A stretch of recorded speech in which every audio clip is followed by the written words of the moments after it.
हम जब इस दुनिया में आते हैं तो हमें एक नाम दिया जाता है और हमारा नाम ही हमारा वजूद बन जाता है। नफरत, ईर्ष्या, शक, लालच, ये सारी ऐसी भावनाएं हैं जो इंसान के अंदर के हैवान को जगाती हैं और इन भावनाओं के चलते इंसान हैवानियत की सारी हदें पार कर जाता है।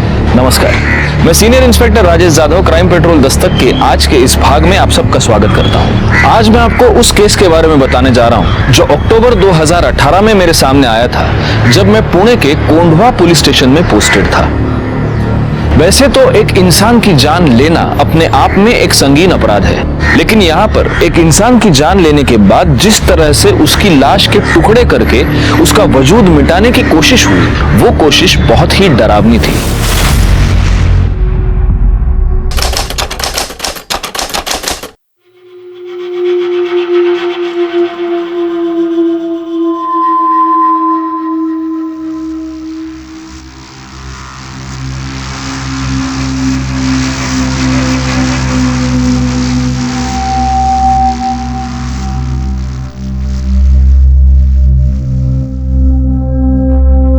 अरे आ गई तू?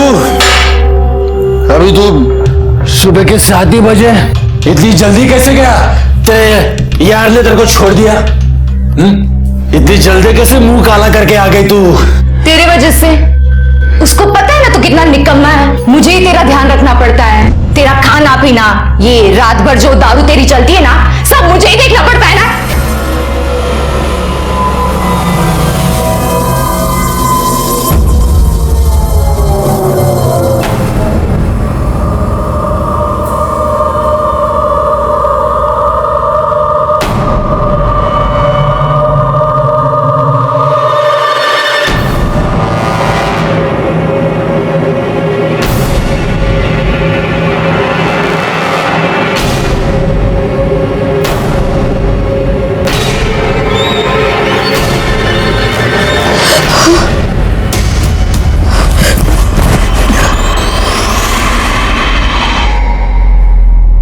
सिद्धांत, वो मैं नमिता के साथ। चुप। सिद्धांत, तुझे मैंने बोला, तुझे बोला था मेरे बयान से दूर रह। तुझे मेरी बात समझ में नहीं आई क्या? सिद्धांत छोड़ो उसे, उसकी कोई गलती नहीं इसमें। तू चुप रह, तू बीच में नहीं बोलेगा। आज मैं इसकी ऐसी हालत करूंगा, इसे जिंदगी भर याद रहेगा। हाल तो अब मैं तेरा करूंगी। तुझे तेरे किए की सजा जरूर मिलेगी। छोड़ूंगी नहीं मैं तुझे।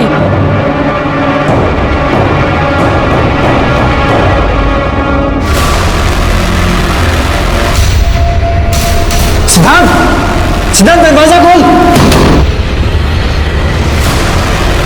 सिद्धांत, सिद्धांत, सिद्धांत दरवाजा खोल।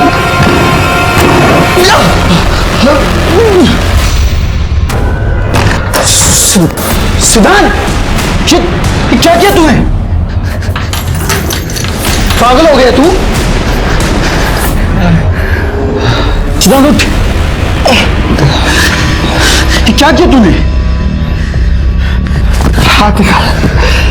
तू हाथ मत लगा मुझे। सिद्धांत, माफ कर दे यार, दोबारा नहीं होगा ऐसा। गलती होगी मुझसे। गलती नहीं, तूने जानबूझ के किया है मेरे साथ। शायद मुझ में ही कोई कमी है। मैं प्रॉमिस करता हूँ कि आज के बाद मैं नमिता को कभी नहीं मिलूंगा। I don't trust you, लेकिन फिर भी मैं ऐसा कुछ करूंगा कि तू चाह कर भी उसे नहीं मिल पाएगा।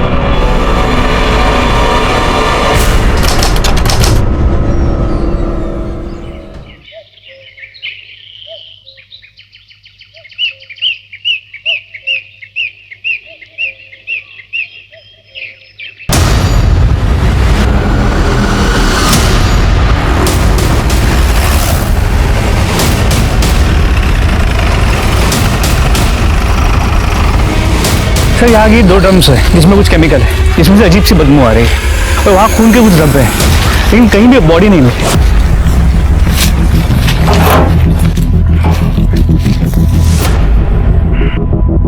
क्या है ये?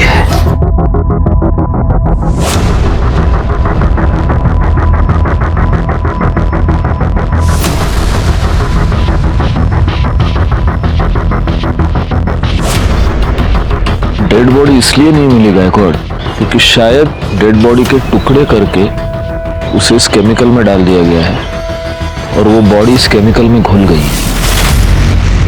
अब ये पता करना होगा कि ये बॉडी किसी जानवर की है या किसी इंसान की। वो खून के डब्बे क्या बोल रहे थे? सर यहाँ पे कुछ मांस के टुकड़े भी मिले हैं। ये देखिए, खून भी सूख चुका है, लेकिन जिस मात्रा में यहाँ पे खून है लगता है बॉडी को यहीं काटा गया होगा।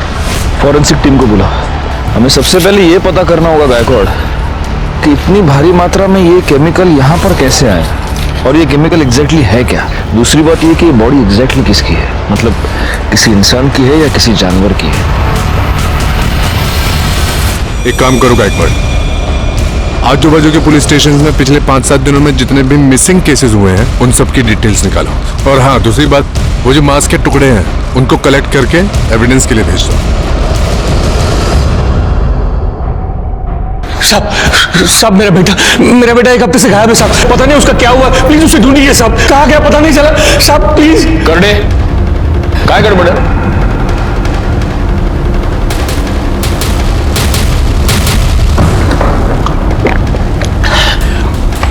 हड़ू हड़ू शांत। साहब मेरा बेटा अमित यहाँ पुणे में चंदन नगर में रहता है।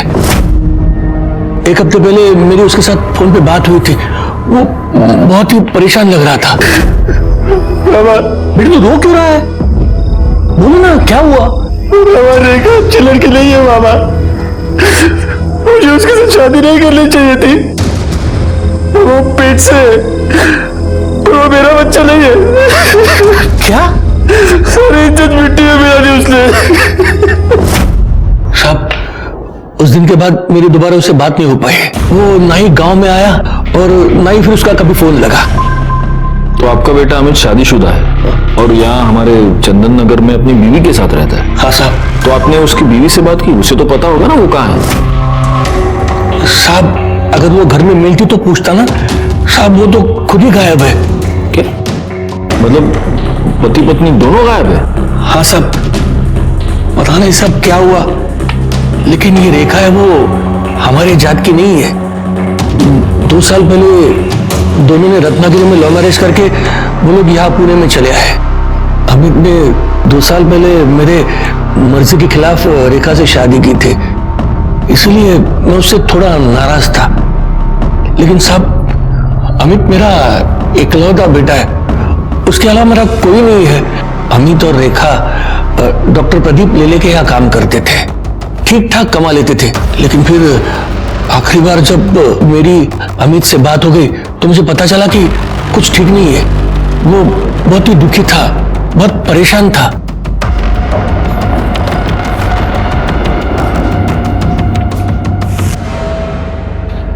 सर ये फोरेंसिक रिपोर्ट के बारे में कुछ बात करनी थी। आप 2 मिनट बैठिए, मैं आता हूं।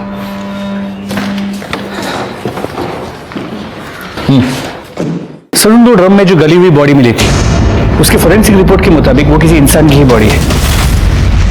और हाँ सर, उन दोनों ड्रम में जो केमिकल मिला था वो कॉन्सेंट्रेटेड एसिड था, जिससे उस बॉडी को डिस्ट्रॉय किया गया ताकि मरने वाली का नामो निशान न रहे। जी सर। और सर रिपोर्ट के मुताबिक मर्डर बॉडी मिलने से 3-4 दिन पहले हुआ था। मतलब पॉसिबल है कि ये मर्डर 6 या 7 तारीख को हुआ हो। खैर एक काम करो सर, सबसे पहले तो ये पता करो कि इतनी भारी मात्रा में एसिड आया कहां से। Yes sir. शहर में जितने भी सप्लायर्स हैं उन सबसे पता करो। Yes sir. गायकवाड़ तुम आ जाओ मेरे साथ। हाँ नंतर बोल दो। हाँ बताइए। साहब बताना क्या है, मैं तो सिर्फ यही चाहता हूं कि आप मेरे बेटे को ढूंढ दीजिए। साहब मुझे पूरा यकीन है कि डॉक्टर लेले ने और रेखा ने मेरे बेटे को गायब कर दिया है और वो रेखा कहीं छुप गई है। आप इतने यकीन के साथ कैसे कह सकते हैं कि आपके बेटे को रेखा और डॉक्टर लेले ने गायब किया है? रेखा भी तो गायब है। ऐसा भी तो हो सकता है कि आपने और आपके बेटे ने मिलकर रेखा को गायब किया है और अब आपका बेटा अंडरग्राउंड हो गया है और आप यहाँ पर उसकी मिसिंग कंप्लेंट लिखवाने आए हैं ताकि हमको आप दोनों पर शक न हो। साहब आप ये क्या कह रहे हैं साहब? मैं तो अपने बेटे की कंप्लेंट लिखवाने आया था और आप उल्टा मुझे ही फंसा रहे हैं। सब आप बताइए, मतलब इतना बड़ा ब्यूटी पार्लर कौन किसी को फ्री में चलाने के लिए देगा? साहब अमित ने मुझे पूरी बात बता दी थी। बेटे की मजबूरी में मैं आपसे मिलने आया। पता नहीं मेरा बेटा कहाँ होगा, किस हाल में होगा। आप उसे ढूंढने के बजाय मुझ पर ही शक कर रहे हैं। देखिए, हमारा काम सवाल पूछना है और हम हमारा काम कर रहे हैं। फिलहाल आप एक काम कीजिए, अमित और रेखा दोनों की डिटेल्स यहां पर लिखवा दीजिए। जैसे ही हमें कुछ भी पता चलेगा हम आपको इन्फॉर्म कर देंगे। शंकर के मुताबिक उसकी अमित से आखिरी बार बातचीत 6 तारीख को हुई और 6 तारीख के बाद अमित और रेखा दोनों गायब हैं। वो जो एसिड में डालकर लाश डिस्ट्रॉय की गई थी, उसके फॉरेंसिक रिपोर्ट के मुताबिक वो मर्डर भी तो 6 या 7 तारीख को ही हुआ था। कहीं ये दोनों केसेस कनेक्टेड तो नहीं है? एक काम करो गायकवाड़, फॉरेंसिक टीम को लेकर अमित के घर जाओ और वहां से डीएनए सैंपल्स कलेक्ट करो।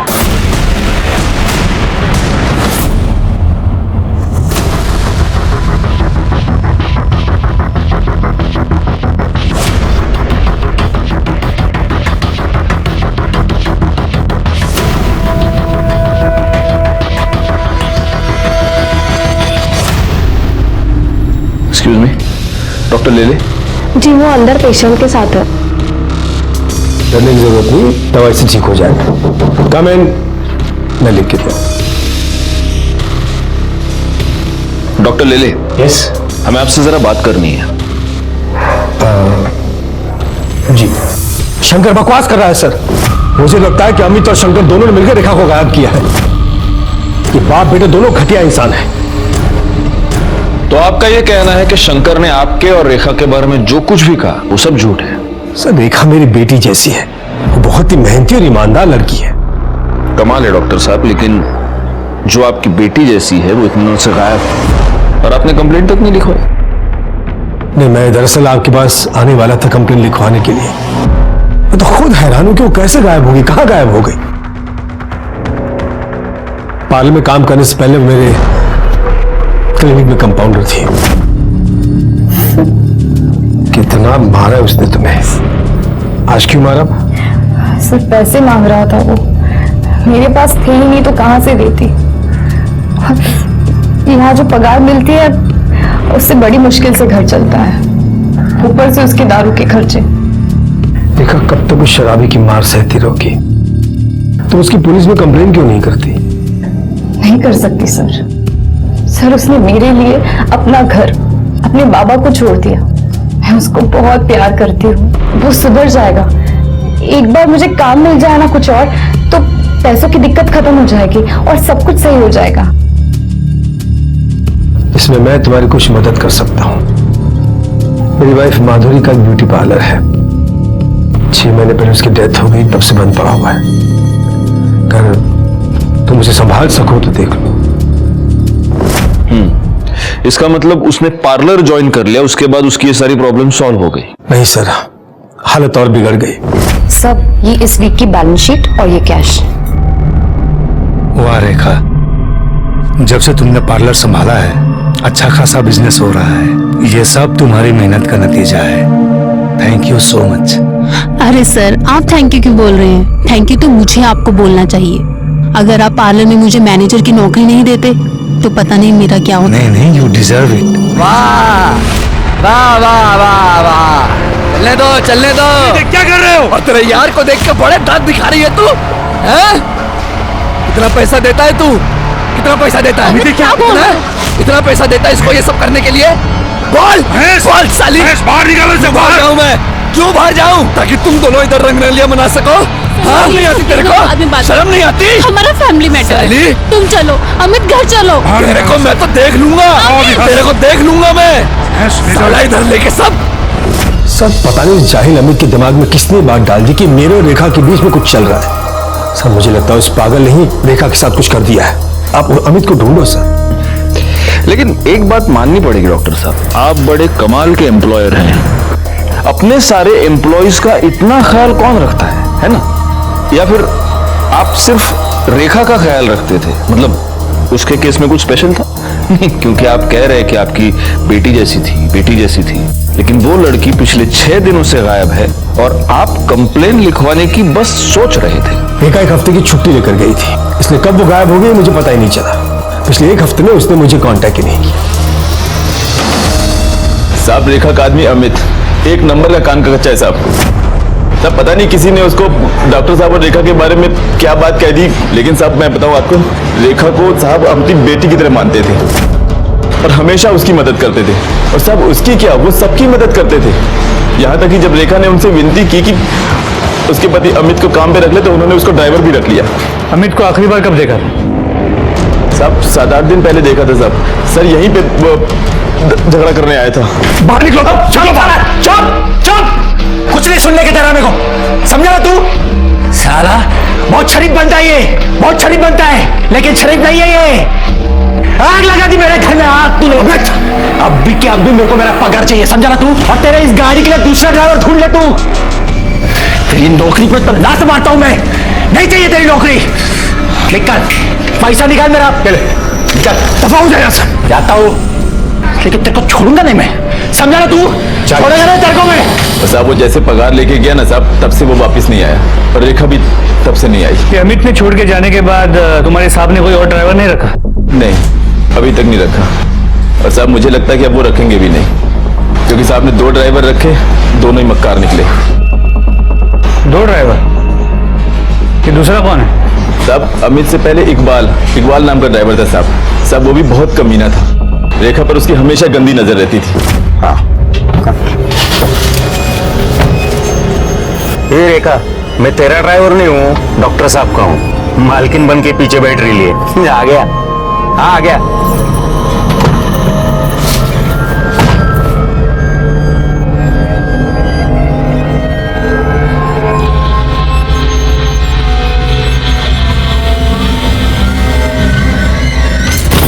क्या कर रहा है? अरे गुस्सा क्यों करती है?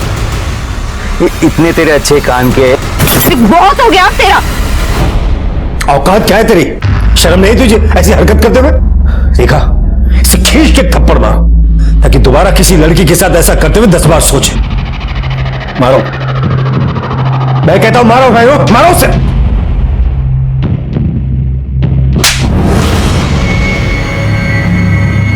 ला, गाड़ी की चाबी ला, निकाल निकाल जल्दी और दफा हो जा। तुम्हारा देखना नहीं यहां पर, समझा? चल निकल यहां से। ये बुढ़े पागल हो गए तू लड़की के चक्कर में। लड़की से थप्पड़ मरवाता है, छोड़ूंगा नहीं तुझे। चल निकल यहां से, दफा हो जा। देख मैं क्या करता हूं, मैं देख लूंगा। जा देख, मैं देखता हूं। चल निकल निकल यहां से। तो रेखा की वजह से ही इस इकबाल को भी तुम्हारे डॉक्टर साहब ने काम से निकाल दिया? हाँ साहब।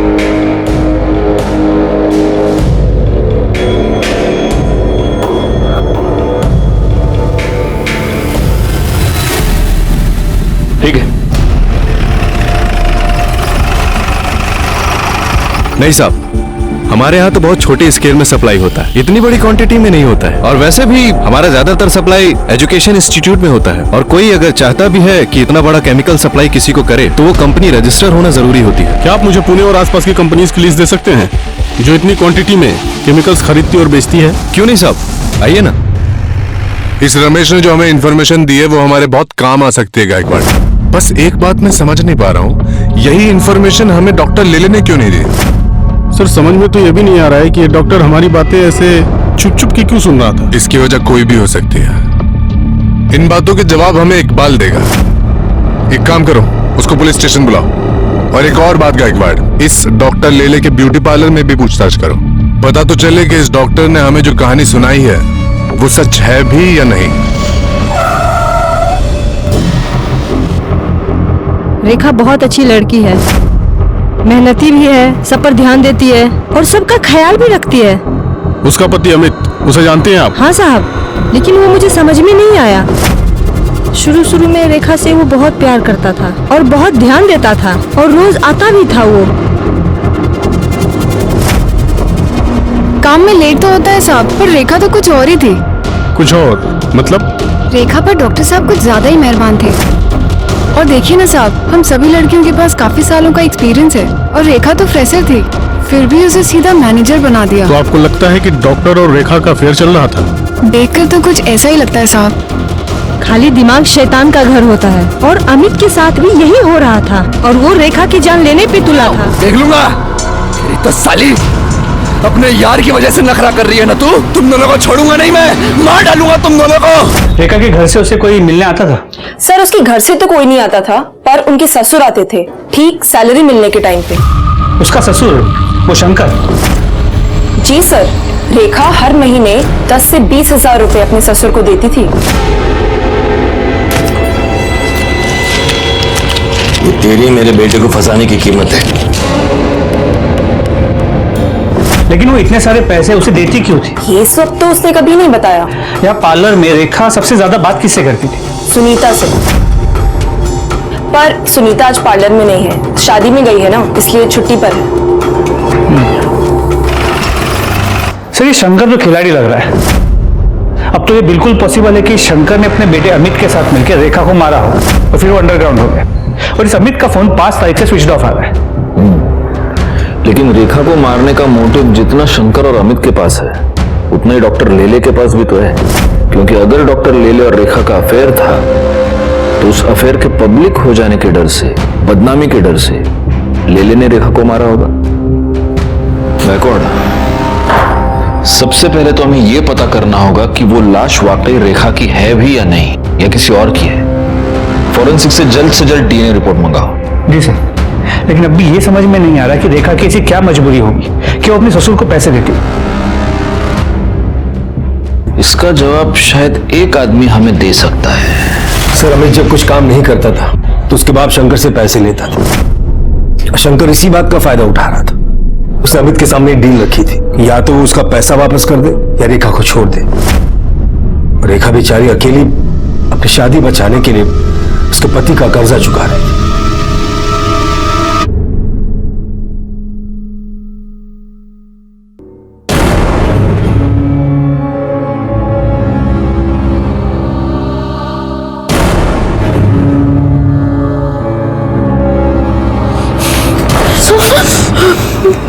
मैंने कहा था तुझसे इससे दूर रहे, लेकिन तू ऐसे नहीं मानेगी। अब देख मैं तेरे साथ क्या करता हूँ। सिद्धांत क्या कर रहा है? सब लोग देख रहे हैं। तू एक सेकंड मेरी बात सुन। मैं हाथ छोड़ मेरा। सिद्धांत मेरे लिए प्लीज बैठ के बात करते हैं। सब लोग देख रहे हैं, प्लीज मेरे लिए प्लीज बैठ। मैं बताता हूँ, बैठ। अमिता, सिद्धांत मैंने इसे बुलाया यहाँ पे मिलने के लिए, इसे ये बताने के लिए कि मैं इसके साथ कोई रिश्ता नहीं रखना चाहता। झूठ मत बोल मयंक। ठीक है सिद्धांत, अगर तुझे यकीन नहीं है तो तेरे सामने बात कर लेते हैं। देखो नमिता, मैं अब तुमसे कोई रिश्ता नहीं रखना चाहता।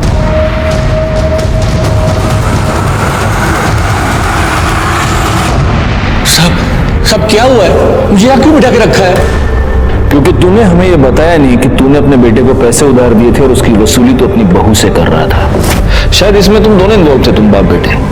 और जब तेरी बहू ये बात जान गई तो उसने पैसे देने से इनकार कर दिया, और उसी गुस्से में तूने और तेरे बेटे ने तेरी बहू का मर्डर कर दिया।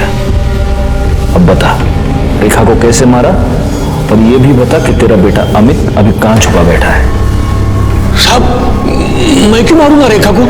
हाँ, मैं उससे पैसे जरूर लेता था ताकि उस पर दबाव बढ़ा सकूं, और वो तंग आकर अमित के साथ अपने गांव वापस चली है और मैं उनकी शादी बचा सकूं। अगर वो डॉक्टर लेले के साथ रहती तो कुछ नहीं बदलता साहब, और उसके पैसे की मुझे कोई जरूरत नहीं थी साहब। मेरे पास भगवान का दिया सब कुछ है, और मेरे बाद में उन दोनों का ही होना था ना साहब। मैं सच कह रहा हूं, मैंने कुछ नहीं किया, और अमित और रेखा कहाँ है मुझे नहीं पता। सब बोल रहा हूं साहब। डॉक्टर लेले ने रेखा को अपने पार्लर का इंचार्ज बना दिया, जिससे रेखा की फाइनेंशियल प्रॉब्लम सॉल्व हो गई। लेकिन उसके बाद रेखा का ससुर शंकर रेखा से पैसे मांगने लगा, और रेखा का पति अमित रेखा पर शक करने लगा। अब रेखा और अमित दोनों गायब है।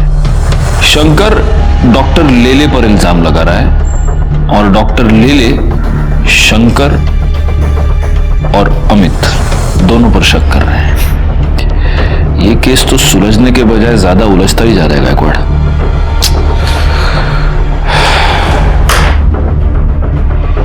हमारे पास बहुत सारे डॉट्स हैं, लेकिन इन डॉट्स को जोड़ने वाली कोई कड़ी हमारे पास नहीं है।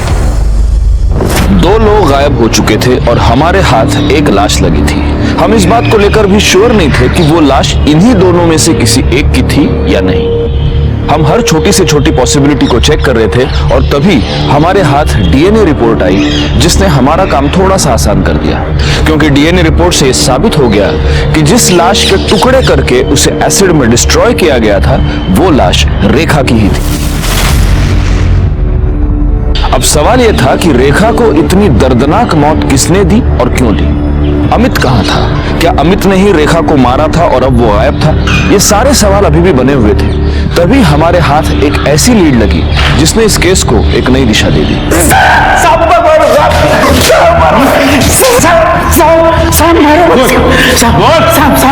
सब बता दो सब माना अपन ने बदतमीजी किया था, लेकिन उसने भी तो साहब सब लोगों के सामने अपने को थप्पड़ मारी ना साहब, इसलिए सब बराबर हो गया ना साहब। ये सब बराबर हुआ नहीं, तूने बाद में किया। उसने तुझे थप्पड़ मार के तेरी बेइज्जती की थी और तूने उसे धमकी दी थी, छोड़ूंगा नहीं तुझे, और उस धमकी को तूने उसे मार के पूरा किया, है ना? अरे नहीं साहब मैंने वो गुस्से में बोला था साहब। माना अपन ने गलती की, लेकिन अपने को क्या लगा वो अगर डॉक्टर साहब के साथ चक्कर चला सकती है तो अपना भी हाथ अगर उसको लगाए तो वो क्यों बुरा मानेगी। लेकिन साहब उसने तो बवाल ही कर दिया साहब। तेरे को कैसे मालूम रे उसका डॉक्टर के साथ चक्कर चल रहा था? साहब अपन 3 बरस से उधर काम कर रहा था, अपन डॉक्टर साहब को पहचानता है ना साहब। और साहब ड्राइवर है अपन, अपनी नजरें आगे भी रहती है और पिछले वाले सीट पे भी रहती है साहब। सिद्धांत को लेकर तुम्हें परेशान होने की जरूरत नहीं है, मैं हूं ना, सब संभालूंगा। उसे प्यार से समझाऊंगा तो समझ जाएगा। ये सिद्धांत कौन है और उसको रेखा से क्या प्रॉब्लम थी? साहब सिद्धांत डॉक्टर साहब का बेटा साहब, उसको तो एक आंख से पसंद भी नहीं थी रेखा, वो बहुत नफरत करता था साहब। अपन अपनी आंखों से देखा है ना साहब।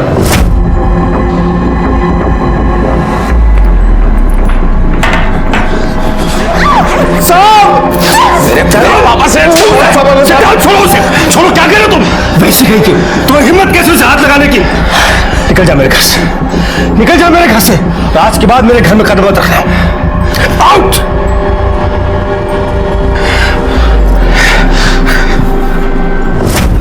साहब अपन को तो फुल डाउट है साहब, सिद्धांत बाबा ने ही कुछ किया है रेखा के साथ। अच्छा, सिद्धांत ने रेखा को धमकी दी तो तू बोल रहा है उसने उसका मर्डर कर दिया? धमकी तो तूने भी दी थी साले, तो इसका मतलब तूने भी मर्डर किया? साहब अपन काय को मर्डर करेगा साहब? जिस दिन अपना वो घर छूटा, उस घर से अपना वास्ता उसी दिन से छूट गया साहब। तू नाटक बहुत अच्छा करता है रे इकबाल, करडे याची सगळी नाटक बाहेर काढा। साहब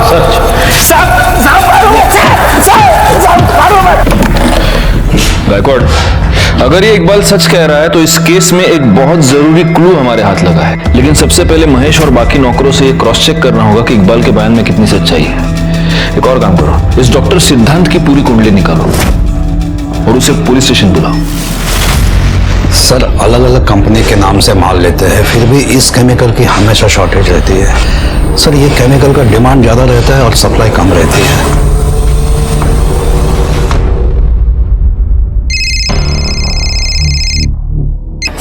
हाँ बोला सर, एक खास इन्फॉर्मेशन मिली है।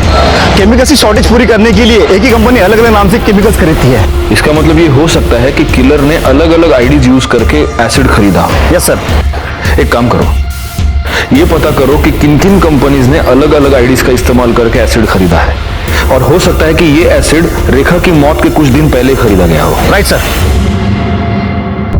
तुमने रेखा के साथ मारपीट की थी क्योंकि वो और उसका पति मेरे बाबा को बेवकूफ बना रहे थे, हमारा सब कुछ हड़पना चाहते थे। तुमने उसे यह धमकी भी दी थी कि तुम उसको जान से मार डालोगे, और तुमने मार दिया। सर धमकी मैंने गुस्से में दी थी, मैंने उसे नहीं मारा सर, मैंने कुछ नहीं किया।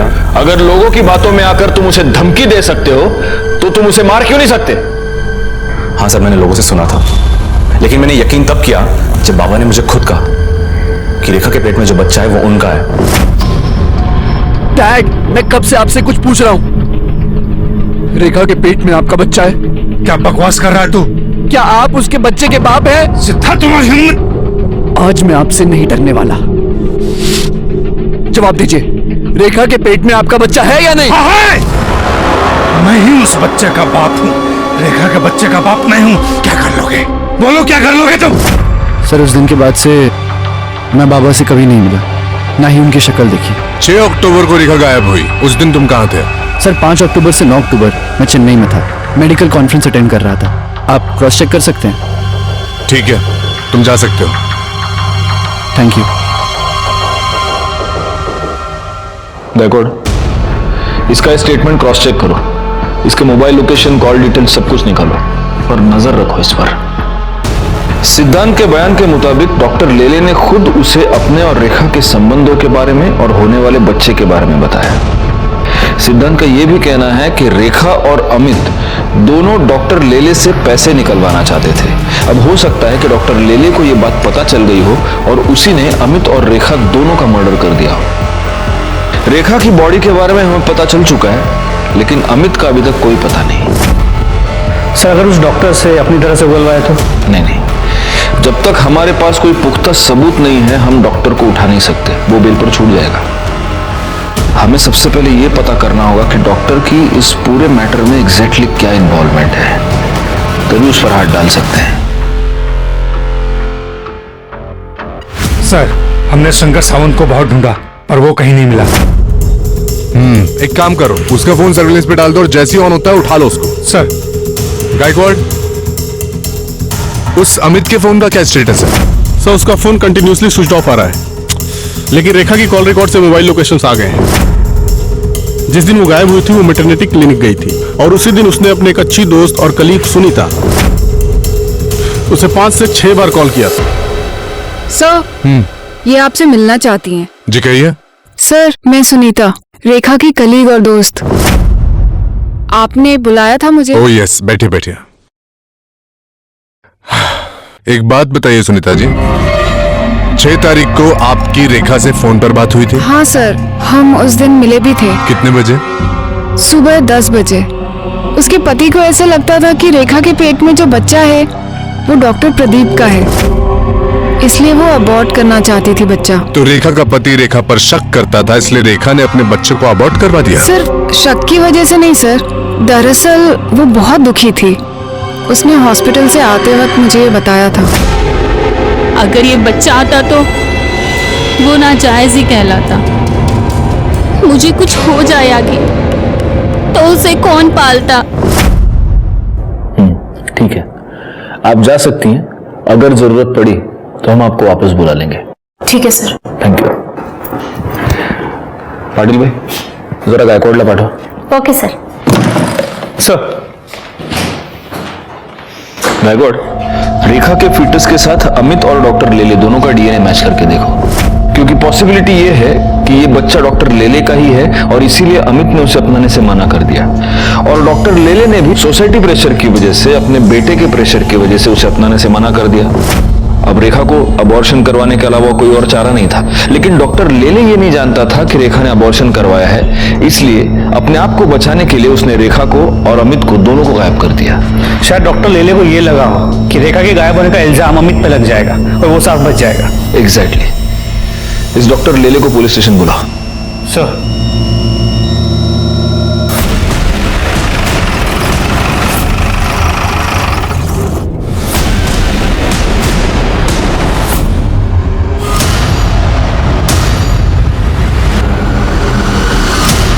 घर में कहीं भी कोई फोर्स एंट्री के निशान नहीं, बॉडी पे भी कहीं कोई एक्सटर्नल इंजरी मार्क्स नहीं, लेकिन सर यहाँ गले पे ये देखिए, यहाँ पे कुछ इंजरी मार्क्स हैं, स्वेलिंग भी आ गई है, लेकिन क्या है कैसे हुआ है कुछ पता नहीं चल रहा। लगता तो ये मर्डर ही है गायकवाड़, और हो सकता है कि जिसने भी ये मर्डर किया है उसे इस घर में फोर्स एंट्री करने की जरूरत ही नहीं। सर इंजेक्शन मिला। इस तो खाली लग रहा है गायकवाड़। हो सकता है गले पर ये जो 2 मार्क्स है वो इसी की वजह से। देखो निडल देखो, जमा करा। सर 1 मिनट सर, यहाँ आइए सर, ये देखिए सीसीटीवी कैमरा। सर कैमरा तो वर्किंग है, इसका कंट्रोल पीछे की तरफ है और किसी ने इसका मेन स्विच ऑफ कर दिया है। सर ऐसा लगता है कि इस घर में घुस के डॉक्टर साहब पर हमला करने वाला उनकी जान पहचान का हो सकता है। बॉडी को सबसे पहले किसने देखा? मैंने देखा था साहब कल संडे था, तो संडे को साहब भी पूरा दिन घर में ही रहते हैं और मेरा भी शाम को 4 बजे छुट्टी हो जाती है, तो मैं घर चला गया था साहब। लेकिन सब जब मैं सुबह आके देखा तो मैंने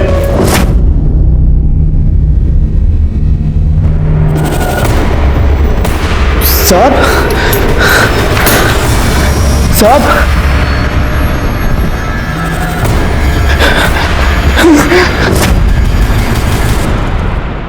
डॉक्टर प्रदीप लेले की मौत ने इस केस को एक नया ट्विस्ट दे दिया, क्योंकि अब तक डॉक्टर लेले इस केस में हमारे लिए प्राइम सस्पेक्ट था। पोस्टमार्टम रिपोर्ट से यह पता चला कि डॉक्टर लेले की मौत एम्बोलिक स्ट्रोक की वजह से हुई है, जिसकी वजह से उनका ब्लड सर्कुलेशन गड़बड़ा गया, उन्हें हार्ट अटैक आया और उनकी मौत हो गई। मर्डर का यह तरीका एक डॉक्टर के लिए बहुत आसान था, और तभी हमारे सामने एक ऐसा नाम आया जिसे रेखा और डॉक्टर लेले दोनों से प्रॉब्लम थी। बोल, अपने बाप का मर्डर क्यों किया? बोल। सर मैं उन्हें क्यों मारूंगा सर? आपके पास क्या प्रूफ है कि मैंने उन्हें मारा है? प्रूफ? तेरे पिता की मौत एम्बोलिक स्ट्रोक की वजह से हुई है। आदमी को एम्बोलिक स्ट्रोक कब और कैसे आता है ये तो तू बहुत अच्छी तरह से जानता होगा, डॉक्टर है तू, है ना? तेरे और मयंक के रिलेशनशिप के बारे में तूने अपने पिता को बताया था? क्या तूने उनको यह बताया था कि तू लड़कियों में नहीं लड़कों में इंटरेस्टेड है? नहीं बताया था। इसका मतलब तूने ये बात उनसे छुपाई थी। तुझे इस बात का डर था कि वो ये रिलेशनशिप कभी एक्सेप्ट नहीं करेंगे, और इसी डर की वजह से तूने उनकी जान ले ली।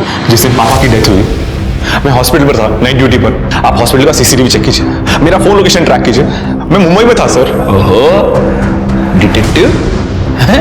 मेडिकल के साथ साथ ये भी पढ़ाई कर लिया आपने, डॉक्टर। लेकिन आदमी मुंबई से पुणे आ गया, इसका मतलब उसका मोबाइल भी मुंबई से पुणे आ गया, ऐसा नहीं होता। तू पुणे आया, तूने अपने फादर का मर्डर किया, लेकिन तेरा मोबाइल तूने मुंबई में ही छोड़ा था। और जिस कॉन्फिडेंस से तू ये सब कह रहा है, तूने ये सेफ्टी तो जरूर ली होगी। सर मैं सच कह रहा हूं सर।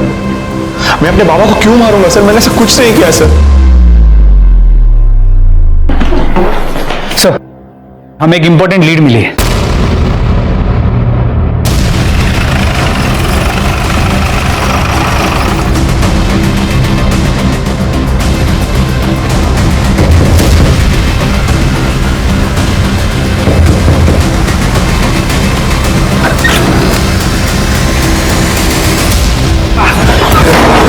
साहब क्या कर रहे हो? आप क्या कर रहे हो? बेटा कहाँ है तेरा? मालूम नहीं साहब।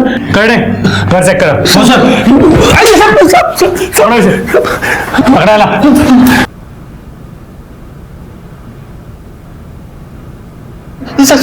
सब मैंने नहीं किया।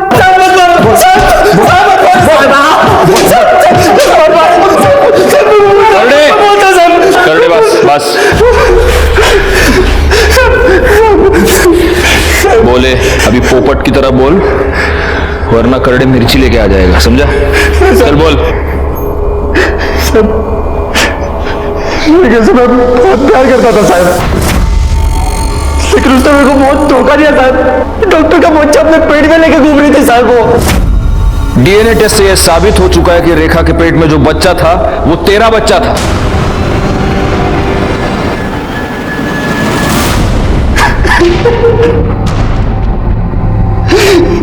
उस कभी डॉक्टर प्रदीप की वजह से मेरी जिंदगी बर्बाद हो गई साहब। उसने नहीं, तूने खुद अपनी जिंदगी बर्बाद की। तूने अपनी बीवी की जान ली, उसे जान से मार दिया तूने। नहीं साहब, मैं उससे बहुत प्यार करता था साहब। मैंने नहीं मारा उसको। उस कभी डॉक्टर प्रदीप की वजह से मेरी जिंदगी बर्बाद हो गई साहब। उसने नहीं, तूने खुद अपनी जिंदगी बर्बाद की। तूने अपनी बीवी की जान ली, उसे जान से मार दिया तूने। नहीं साहब, मैं उससे बहुत प्यार करता था साहब। मैंने नहीं मारा उसको। नहीं मारा साहब। और डॉक्टर प्रदीप को? डॉक्टर प्रदीप को तू नहीं मारा। तुझे ऐसे लगा कि तू उसके घर के सीसीटीवी कैमरा की स्विच ऑफ कर देगा तो हमें पता नहीं चलेगा, लेकिन तू ये भूल गया कि उसके बंगले के आसपास और भी बंगले थे जहां पे सीसीटीवी कैमरा थे, जिसमें तू साफ पकड़ा गया है। अब सीधी तरह से बोल, वरना मिर्ची खाएगा। सर, रेखा के मौत की खबर मैंने अखबार में पढ़ी तो मेरे को बहुत गुस्सा आया सर। उस डॉक्टर प्रदीप ने उसको जितना चाहा उतना यूज किया और फिर मार डाला साहब। तो उसका मरना भी तो तय था ना। सब मेरे को पता था कि संडे को वो अकेला रहता है, इसलिए मैं संडे को उसके घर गया, सीसीटीवी का स्विच ऑफ किया। क्या करना है? क्या क्यों आया तुमने को यहाँ से? मेरी बीवी के साथ अच्छा नहीं किया तूने, तो होश में नहीं है। मैं तुझे आया से क्या करना चाहता है? अभी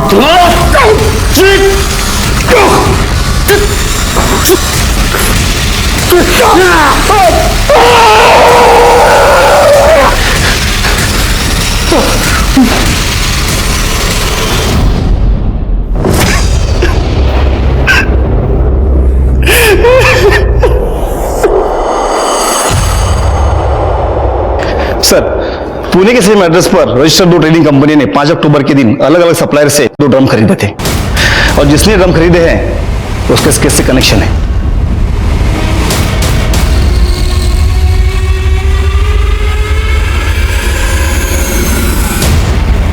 सर, मैं और नमिता एक दूसरे से प्यार करते हैं, लेकिन मेरे पास जॉब नहीं थी और मुझे लग्जरी लाइफस्टाइल की आदत थी, जिसे पूरी करने के लिए मैं सिद्धांत के साथ रिलेशनशिप में था। इस सब का रेखा से क्या लेना देना है? उसको क्यों मारा तूने? सर, क्योंकि सिद्धांत की उसके डैड के साथ लड़ाई हो गई थी और उन्होंने उसे अपनी प्रॉपर्टी से बेदखल करने के लिए कहा था, जिसकी वजह से सिद्धांत काफी परेशान था। पापा ने मुझे धमकी दी कि मुझे घर से निकाल देंगे, जायदाद से बेदखल कर देंगे। पापा बोल रहे थे कि सब कुछ रेखा और उसके बच्चे के नाम हो जाएगा। सिद्धांत अपनी इंटर्नशिप पर था। उसके डैड उसे हर महीने अच्छे खासे पैसे भेजते थे, जिसकी वजह से मेरा खर्चा चलता था। जब मुझे पता चला कि उसके डैड उसे प्रॉपर्टी से बेदखल करने वाले हैं तो मैं डर गया था। मुझे लगा अब मेरी आगे की लाइफ कैसे कटेगी, इसलिए मैंने डिसाइड किया कि मैं रेखा उसके बच्चे को मार दूंगा। मैं उस पर नजर रखने लग गया और जब वो हॉस्पिटल से बाहर आई तो काफी देर तक मैंने उसका पीछा किया। तू रेखा पर नजर रखे हुए था, तो तुझे इतनी सी बात समझ में नहीं आई कि वो लड़की 4 से 6 घंटे एक अबॉर्शन करने वाले हॉस्पिटल में क्या करने गई थी? अगर तूने अपना कॉमन सेंस यूज किया होता ना, तो आज तू इस तरह से मेरे सामने नहीं बैठा होता और आज रेखा जिंदा होती। एक सीधी साधी मेहनती लड़की जो अपनी छोटी सी गृहस्थी का सपना देख रही थी, एक्सपेंसिव लाइफस्टाइल चाहने वाले मयंक और शक करने वाले उसके पति अमित की वजह से मारी गई। डॉक्टर प्रदीप लेले का भी इसमें बराबर का हाथ था, क्योंकि अगर डॉक्टर लेले अपने बेटे को ठीक से समझाते, अगर वो इस सिचुएशन को मैच्योरली हैंडल करते, तो शायद रेखा, उसका बच्चा और खुद डॉक्टर लेले आज जिंदा होते। लेकिन उन्होंने ऐसा नहीं किया और इसी की वजह से रेखा अपना बच्चा गंवा बैठी और बाद में अपनी जान भी। इसमें हालांकि रेखा का कोई कसूर नहीं था, लेकिन उसकी एक गलती ये थी कि उसने इस क्राइम की दस्तक को अनसुना कर दिया।